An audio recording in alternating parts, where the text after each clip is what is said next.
What does diabetes mean to you? Something to do with sugar, right?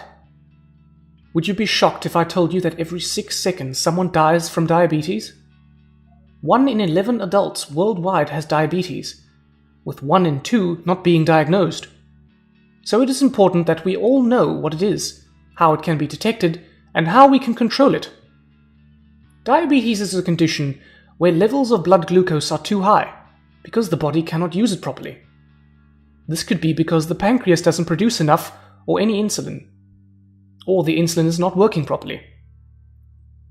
Insulin helps glucose leave our blood and enter into our body's cells. Let's have a look at this process in a little more detail. Your body digests carbohydrates, breaking it down into glucose. Your liver also produces glucose. Insulin is a hormone produced by the pancreas that allows glucose to enter into our body's cells. Here it is used to provide energy to undergo our normal life processes, like growth and repair. If you have diabetes, your body cannot make proper use of this glucose, and so it builds up in our blood and cannot be used by cells. There are 2 main types of diabetes. Type 1 is when there is no insulin at all, whereas type 2 is when there is insulin present, but either there isn't enough or it isn't working properly. Type 1 diabetes is an autoimmune response, where the body destroys its own insulin-making cells. This type has nothing to do with diet or lifestyle, and currently there is no cure. Just daily treatment on insulin injections or pumps.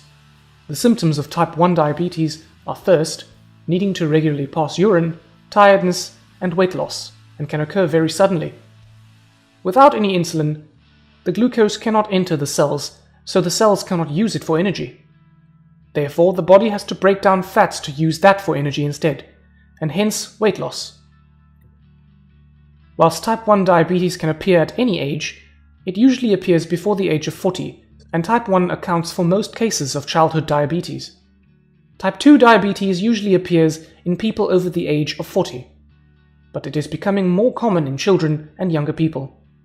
It accounts for between 85 and 95% of all diabetes and is treated with a healthy diet and regular exercise. Medication and/or insulin are also often used. Where the development of type 1 diabetes is often sudden and dramatic, the symptoms for type 2 are much more mild, making it harder to detect. There are some key risk factors associated with type 2 diabetes, including a family history of diabetes, being overweight, having an unhealthy diet, not doing much or any physical activity, age, high blood pressure, and ethnicity, where South Asians have a greater risk. Due to the risk factors, you may not be surprised to hear that lifestyle changes can help prevent the development of type 2 diabetes by achieving a healthy body weight. 30 minutes of exercise a day can reduce your risk of developing type 2 diabetes by 40%. So now you should know the difference between type 1 and type 2 diabetes, and that by maintaining a healthy lifestyle, you can reduce your risk of getting type 2 diabetes.